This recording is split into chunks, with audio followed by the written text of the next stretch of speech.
After things had settled down about a day, I got hold of a Mercedes staff car and started to go around to these farms and tell them, hey, you get back to our area because we're going to be moving out. Well, I made the mistake of stopping at a bank, and down here was the river inn, and I walked into some woods where I thought it had a bunch of Russians came along, and they pushed my Mercedes down into the river inn. They pushed it down? They turned it over. It was German. And man, you mean just out of pure hatred? Pure hatred of Germans. There it went. They didn't see me driving it. So then I confiscated a motorcycle, and then I ran into these guys, and I guess I must have had a little trouble. I see I'm fussing with it. I was armed. I was armed in camp, and I was armed all the time I was on the march. I always had a semi-automatic pistol in Stalag 17. But armed by whom? By your trade own job. Get a semi-automatic pistol from the Germans and kept it in the office. But you, what, underneath your... Hidden. Yeah. Did you guys have one of these squads trained in case the Germans ever came in to attack you? Or no. Some of the camps they talk about having we never did anything like that. Unit or, but that's where that pistol came from.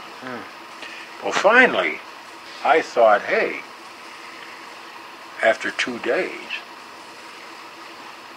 I'm not getting anywhere. And the next thing I know, I'm going to be running around the country all by myself.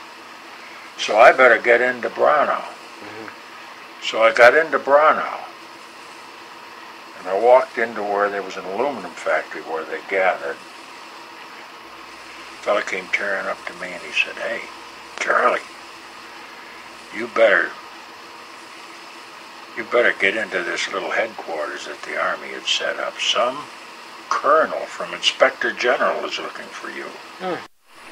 So I go in, and here this colonel was.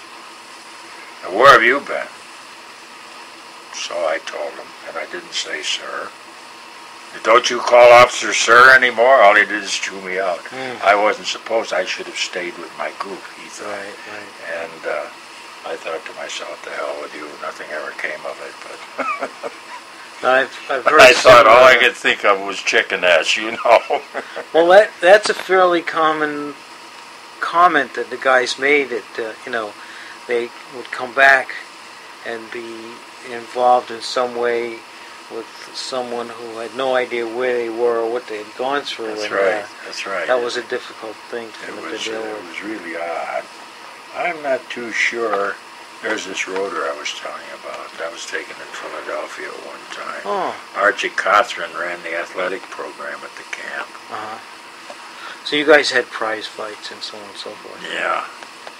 There's our outfit at our base, Bertaux, Algeria.